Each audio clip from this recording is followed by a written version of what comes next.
What's up guys, Avian here. I wanted to focus on Lulu in this video as I believe she's the jack of all trades within the support role, but the master of none. There's a lot of scope to use her spell kit offensively and defensively, which makes her an all-rounder within the support role. The fantasy feel behind playing her makes her appealing to a lot of players, especially new ones as well, although recently I've heard whispers in the community claiming that she's in a bad spot at the moment. Whether it's the scale of her cuteness, repetitive poke and peel potential, or the general defiance she offers to difficult situations, we still like to play her. A few subscribers have been asking how to approach Lulu's playstyle in the laning phase, so I want to explain my mindset with Lulu support and show some examples of trading good and badly. First off, I like to play Lulu as an aggressive support when I can, harassing enemies if they want a last hit, missing their spells, or have various cooldowns. How well I'm able to harass depends upon my enemies though, and as a general rule of thumb, you can poke down and harass tankier supports frequently in the earlier stages of the laning phase, although as they level, things can become quite tricky, and playing against mage-based supports becomes a skill matchup, although the stronger the damage, the harder it's going to be. Be very afraid of the likes of Vel'Koz, Brand and Vigor and co. Anything with crowd control is extremely dangerous. So whatever the scale of caution that we must take, if it's being a passive support, perhaps maxing E and backing off to a similar playstyle of Janna might be the best idea. You also have the added bonus of using your kit's versatility to respond to the different situations in games in the best way. But if you get the chance to get any harass onto an enemy, I think you can really influence the bot lane here. So I've chosen some different clips throughout the laning phase as Lulu support, and as I run through them, try and absorb why each trade is good or bad, and think how you can act in your own games. Now when you're against enemies that have long ranged poke, they're likely going to want to harass you when you run into lane. As I know Karma wants the mantra Q, I position on the other side of the minions at a safe distance, and once it's on cooldown, I go in and do some harass of my own. Whilst an auto attack would have been sufficient here, then to have stayed back and push ahead for level 2, the minions died and I'm stood up front where I lose the trade. However, I did return as much damage as I could while safely removing myself from the situation, but things could have been better here.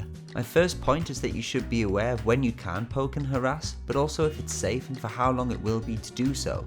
Now when you're trying to retain control over your bot brush but lack the vision, it can be difficult to win the trades, but as soon as Jim warded I was within range to harass and followed up with as much poke as I could.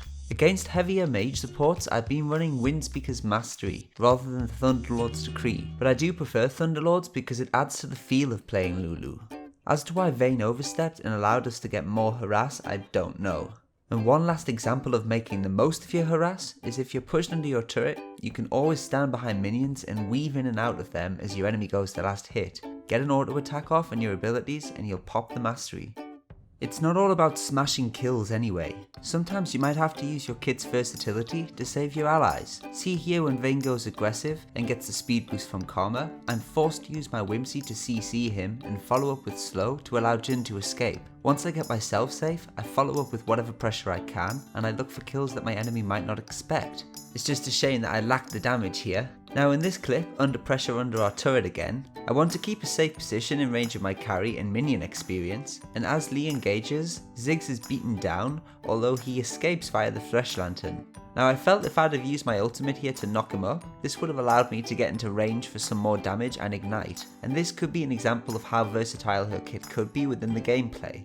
When your enemies split off from each other, it can be a good time to try and get kills. Here I use picks on a minion within range of Vayne and follow up with Glitterlance to slow him. With Condemn pushing Jin out of the range, I use Whimsy on myself to catch up to Vayne and retrieve a kill. Now Whimsy can be used to escape, chase enemies, suppress them or prevent them casting any spells, and likewise boost your carry's attack speed or movement speed as well. Using it offensively to suppress enemies should be done if you have the disadvantage in the situation, although whenever you're ahead, use it to increase someone else's damage or move speed. And sometimes you'll be able to get into position to get those Glitterlance connect kills and it feels great.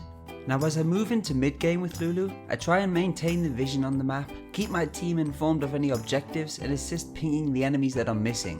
The general support stuff. It applies to all of the champions that we play in the bot lane.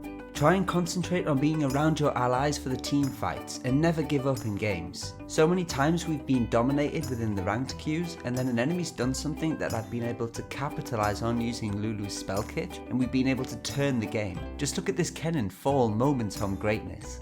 Good luck in your adventures with this Yordle, and perhaps we'll see some positive changes to her soon, but until then, we'll just have to keep making them ourselves.